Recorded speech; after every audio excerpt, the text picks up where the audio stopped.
रज़ा रूमी साहब, ये मशरिक़ वस्ता की जंग ने पूरे के पूरे आलमी तवाज़ुन पर ही सवाल उठा दिया और सब इसी पे बात कर रहे हैं कि ऐसे में ब्रिक्स का आपको कोई मुस्तकबिल नजर आता है? ईरानी वजीर खारिजा वहां बैठे हैं। देखिए, ईरान को पहले से उसमें शामिल किया गया था और पहले वो जाते रहे मीटिंग्स में, लेकिन यहाँ पर वजीर खारजा का होना इसलिए मानी खेज है कि ईरान का इस वक्त जो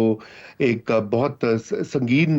जिसे कहना चाहिए, मसला चल रहा है अमेरिका के साथ और इसराइल के साथ। तो वो ये एक प्लेटफॉर्म और एक फोरम मिला है जहां पर उन्होंने, अरागची साहब ने काफ़ी सारी बातें भी कही हैं अमेरिका के हवाले से, इस जंग के हवाले से और अमेरिकी पावर के हवाले से ग्लोबल स्टेज के ऊपर। देखिए, ब्रिक्स एक बहुत अहम प्लेटफॉर्म है, लेकिन मसला यहाँ पर वही आ गया है कि ब्रिक्स में भी जो दरार और तकसीम इस वक्त आई हुई है, पिछले भी जो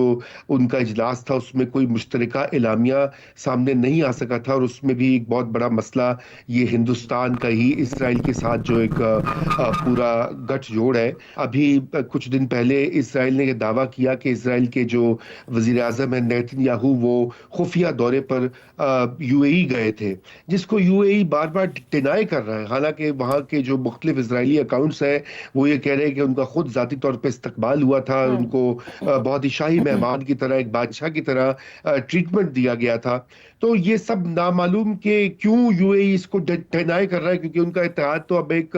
पूरी दुनिया जानती है उसके बारे में, और वो खुद भी इसका इतराफ कर चुके हैं। तो ये वाला मसला इस वक्त वो ओवर शेडो कर रहा है ब्रिक्स के जो मामला थे, यूएई और ईरान का एक मसला जो है, और दूसरी तरफ ये जो जंग है उसमें जो मुख्तलिफ पार्टीज के मुख्तलिफ व्यूज हैं। इंडिया का तो जिक्र हुआ, इंडिया खुद फेंस पर बैठा हुआ है, कोई उसकी एक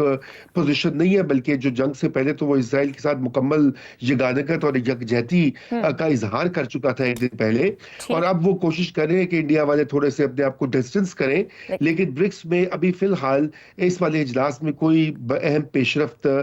जो है वो मुतवक्के नहीं है, और इसको ठीक करने में भी फ्यूचर में भी कुछ वक्त लगेगा।